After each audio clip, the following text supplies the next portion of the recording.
আসসালামু আলাইকুম রহমতুল্লাহি অবরকাতুহু। সম্মানিত দর্শক, বাংলাদেশের সঙ্গে ভারতের যে সম্পর্ক, এটি কোন পর্যায়ে আছে? শেখ হাসিনার জামানাতে যে একটা অবিস্মরণীয় সম্পর্ক স্থাপিত হয়েছিল ভারতের সঙ্গে, তার ফলে কি হতো, ঢাকার কমলাপুর স্টেশন থেকে সরাসরি ট্রেনে কলকাতা যাওয়া যেত। আবার কলকাতা থেকে সরাসরি ট্রেনে ঢাকা আসা যেত। নদীপথে বুড়িগঙ্গা থেকে, সদরঘাট থেকে বা অন্য কোনো জেটি থেকে সেই যে জাহাজ সোজা কলকাতাতে চলে যেত। তারপর বিভিন্ন সীমান্ত দিয়ে বাংলাদেশের সঙ্গে যে ভারতের পর্যটন সুবিধা, ব্যবসা বাণিজ্য থেকে শুরু করে অন্য যা কিছু রয়েছে, সেটি এমন একটা লেভেলে পৌঁছে গিয়েছিল, যারা কেবলই মাত্র এই ব্যবসা বাণিজ্যের সঙ্গে সম্পৃক্ত তারা বলতে পারবেন যে ওই সময়টা কেমন ছিল। আর আমরা যারা বিভিন্ন সময়টিতে ভারতের সমালোচনা করে আসছিলাম, তারা এই ভারতের কাছে দেশ বিক্রি করে দেওয়া হচ্ছে, ইজ্জত থাকছে না, আমাদের দেশ সিকিম হয়ে যাচ্ছে, আর শেখ হাসিনা দিল্লির দাসী, এই কথাগুলো কিন্তু আমরা বারবার বলে আসছিলাম।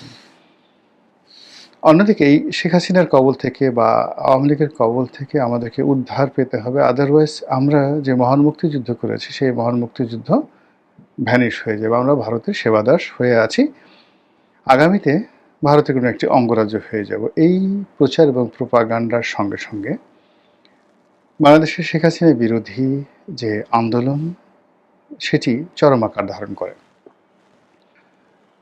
এর মধ্যে যে শেখ হাসিনার সাধ্য তেঁতুলের বেশি ছিলেন, তা যেমন সঠিক নয়, আবার ভারত যে আমাদের সঙ্গে ন্যায় বিচার করেছে তাও সঠিক নয়। ভারতের দাদাগিরি ছিল সীমাহীন। ভারতের সঙ্গে বাংলাদেশের চরম একটা সম্পর্ক থাকার পরেও আওয়ামী লীগের সঙ্গে ভারতের একটা মনস্তাত্ত্বিক দূরত্ব ছিল। আওয়ামী লীগ মনে করত, ভারতকে যা দিয়েছি ইহ জন্মে ভারত আর কখনো সেটা পাবে না। অন্যদিকে ভারত যেটা মনে করতো সেটা হলো যে তুমি আমাকে কে দেবে বা তোমরা আমাকে কে দিবে, বরং আমরা না হলে তো তোমরা ক্ষমতায় বসতে পারতে না, তোমাদেরকে ক্ষমতা আনা, তোমাদেরকে ক্ষমতায় টিকিয়ে রাখা, নানা কারণে আমরা যে ঝুঁকি নিয়েছি, সেই ঝুঁকির ফলে আমরা আসলে যা পাওয়ার কথা তার চেয়ে অনেক কম পাচ্ছি। তো এই বিষয়গুলো নিয়ে তাদের মধ্যে মনস্তাত্ত্বিক যুদ্ধ চলছিল সেই 2014 থেকে 2024 পর্যন্ত। তলে তলে অনেকগুলো ক্ষত ছিল, উপরে উপরে অনেকগুলো মহব্বত ছিল, এবং এরই মধ্যে উভয় রাষ্ট্রই, মানে বাংলাদেশ ভারতকে কিছু একটা শিক্ষা দিতে চাচ্ছিল শেখ হাসিনার জামানাতে। তার জন্য বারবার সে আমেরিকার সাথে সম্পর্ক স্থাপন করার চেষ্টা করছে, চীনের সাথে সম্পর্ক স্থাপন করার চেষ্টা করেছে, কিন্তু ব্যর্থ হয়েছে। আবার ভারত বসে থাকেনি, তারা বাংলাদেশে যে সকল রাজনৈতিক দল রয়েছে, বিএনপি, জামাত, এমনকি ছোট ছোট যে রাজনৈতিক দল, তাদের সঙ্গে যোগাযোগ করার চেষ্টা করেছে, এবং শেখ হাসিনার বিরুদ্ধে তারা যেন ঐক্যবদ্ধ হতে পারে। ভারত সেখানে রীতিমতো বৃহৎ বিনিয়োগ করার জন্য তারা চেষ্টা করেছে। আমি ঠিক 2021 সনের কথা বলি। বাংলাদেশে যেগুলো খুব ছোট ছোট রাজনৈতিক দল, 10-12টি ছোট ছোট রাজনৈতিক দল, যাদের সাকল্যে 20-25 জন করে কর্মী আছে, তো এই সকল যে রাজনৈতিক দল, তাদের অনেকের সঙ্গে সম্পর্ক ভালো, তারা প্রায় সবাই বড় ভাই হিসেবে বা ভাই ব্রাদার হিসেবে মনে করেন, তাদের মনের কথা বলেন। তো অনেকেই এরকম আমার কাছে আসছেন পরামর্শের জন্য, যেরকম সামনে তো একটা নির্বাচন হবে, ইনক্লুসিভ নির্বাচন হবে, আমাকে তো 300 আসনে প্রার্থী দিতে হবে, টাকা কোনো সমস্যা নয়। এখন আপনি বলেন যে এই 300 আসন কোত্থেকে পাবো? ছোট ছোট রাজনৈতিক দল।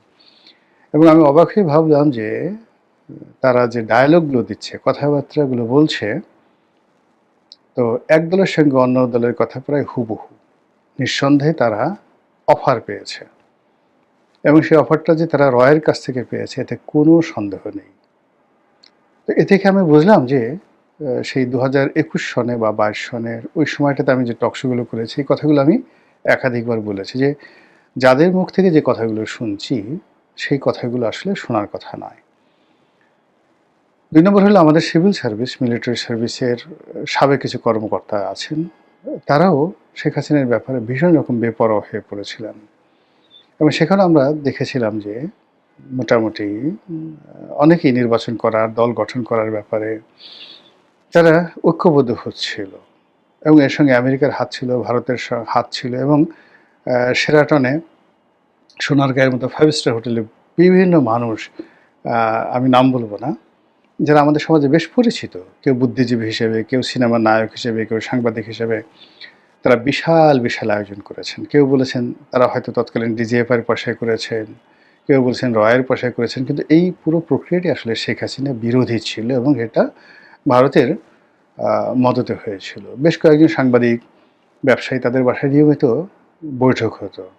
এমনকি শেখ হাসিনার যে প্রেস সচিব ছিলেন নাইমুল ইসলাম খান, বহু বছর ধরে তার বাসায় কিন্তু নানা রকম বৈঠক হতো।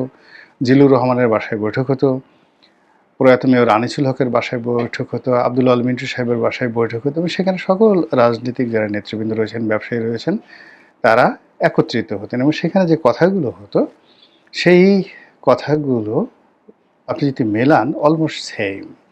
তো এই চক্রান্তের মধ্যেই শেখ হাসিনা ক্ষমতা চালিয়ে গেছেন, ভারত তার সাথে সম্পর্ক রক্ষা করেছে, রাজপথে বিএনপি আন্দোলন চালিয়ে গেছে এবং জামাত আন্দোলন চালিয়ে গেছে, কিন্তু কেউ কোনো কুল কিনারা পাচ্ছিলেন না। তো সেই কুল কিনারার মধ্যেই হঠাৎ করে অলান্নে ছাড়েন বারুদের মতো এই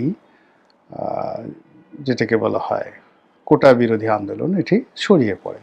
আন্দোলনের মাঠ উত্তপ্ত হয়েছিল এবং সেখানে যে রাজনৈতিক পট পরিবর্তন হয়, পট পরিবর্তনের প্রেক্ষাপটে ডক্টর মোহাম্মদ ইউনূসের সরকার গঠন, তারপর তার উপদেষ্টা মণ্ডলী গঠন, পরবর্তীতে তার অনেকগুলো সিদ্ধান্ত, আমাদের দেশ অশান্ত হয়ে যাওয়া এবং বাইরে থেকে বিভিন্ন ইউটিউবার যারা আছে তাদের উস্কানিতে একের পর এক মবে সারা দেশ উত্তাল হয়ে 18 মাসে মোটামুটি বাংলাদেশকে একটা মাচ্ছান্নয় অবস্থা করে ফেলেন ডক্টর মোহাম্মদ ইউনূস। এর ফলে আমেরিকা এবং ভারত তারা যে পরিকল্পনা করেছিল, যে মাস্টার প্ল্যান করেছিল এবং শেখ হাসিনাকে যেভাবে একটা শিক্ষা দিতে চেয়েছিল, এটি তাদের জন্য বুমেরাং হয়ে যায়। এখন যে কথাটি আপনারা সবাই জানেন যে জনাব তারেক রহমান সাহেবের সঙ্গে সেই ইলেকশনের অনেক আগের থেকেই দিল্লি একটা ভালো সম্পর্ক স্থাপন করতে চেয়েছে এবং সেই সম্পর্কটি এতটা মানে যাকে বলা হয় দৃঢ়তার সাথে তারা করতে চেয়েছে যে বেগম খালেদা জিয়ার শেষকৃত্যে অর্থাৎ জানাজাতে স্বয়ং ভারতের পররাষ্ট্রমন্ত্রী এস জয়শঙ্কর তিনি উপস্থিত হয়েছিলেন এবং এস জয়শঙ্কর এই মুহূর্তে ভারতের অত্যন্ত গুরুত্বপূর্ণ একজন ব্যক্তি, দুজন ব্যক্তি জনাব নরেন্দ্র মোদীর কাছে খুবই গুরুত্বপূর্ণ, একজন এস জয়শঙ্কর আর একজন হলেন অজিত দোভাল।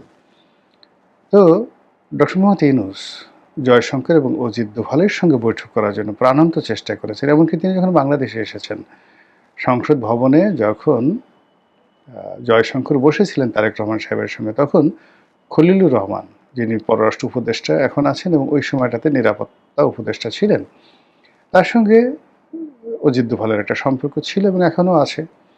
তো তিনি প্রাণান্ত চেষ্টা করেছিলেন যে সংসদ ভবনে অ্যাটলিস্ট তাদের মধ্যে একটি হ্যান্ডশেক হোক, করমর্দন হোক, অর্থাৎ ডক্টর মোহাম্মদ ইউনূসের সঙ্গে। তখনও তিনি বাংলাদেশের প্রধানমন্ত্রীর পদমর্যাদায় উপদেষ্টা, প্রধান উপদেষ্টা, কিন্তু সেটি জয়শঙ্কর করেননি।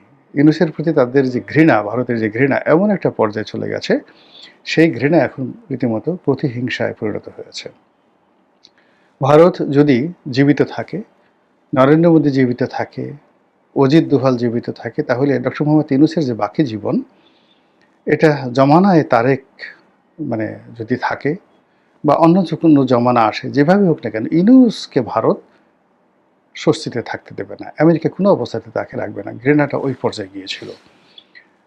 এই ঘৃণাটা কেন হলো? এর কারণ হলো ডক্টর মোহাম্মদ ইউনূসকে বা এনসিপিকে বা সমন্বয়কদেরকে বা শেখ হাসিনাকে হটানোর ক্ষেত্রে এদেরকে নতুন ক্ষমতায় আনতে ভারত এবং আমেরিকার যে মাস্টার প্ল্যান ছিল, প্রায় সবগুলো মাস্টার প্ল্যান একের পর এক বুমেরাং হয়ে পড়েছে এবং এই বুমেরাং হওয়ার জন্য ডক্টর মোহাম্মদ ইউনূসের অদক্ষতা, অযোগ্যতা এবং তার ব্যক্তিত্বহীনতা, মেরুদণ্ডহীনতা এবং তার যারা উপদেষ্টা ছিলেন তাদের কুপমণ্ডকতা একসাথে কাজ করেছে।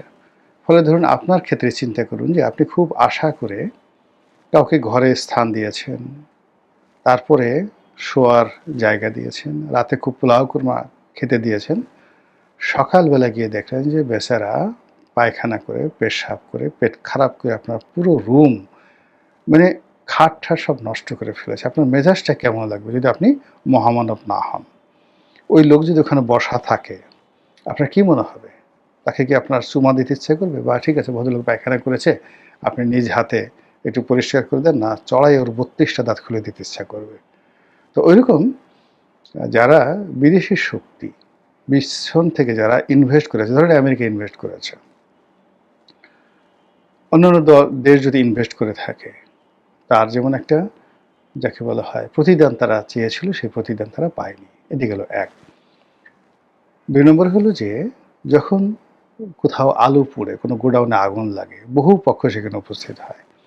তো বাংলাদেশে শেখ হাসিনার অবর্তমানে প্রায় সবাই ঝাঁপিয়ে পড়েছে এই দেশ দখল করার জন্য, এই দেশ থেকে সুবিধা নেওয়ার জন্য। সেটা পাকিস্তান, চীন, আমেরিকা, ভারত, সবাই, এমনকি ইউরোপীয় ইউনিয়ন সবাই এখানে, এমনকি ফ্রান্স, তারাও ঝাঁপিয়ে পড়েছে। কিন্তু এখানে ডক্টর মোহাম্মদ ইউনূসকে চাপে ফেলে যেভাবে একটা চুক্তির মধ্যে আমেরিকা তাকে জড়াতে পেরেছে, অন্য কেউ এখানে কিছু করতে পারেনি। সবাই এখানে আলু ভর্তা তো দূরের কথা, আলুর যে মানে চামড়া, এটাও তারা পায়নি। ফলে বুঝতে পারেন যে এই লোকের প্রতি তাদের যে ক্রোধ অনেক অনেক বেশি।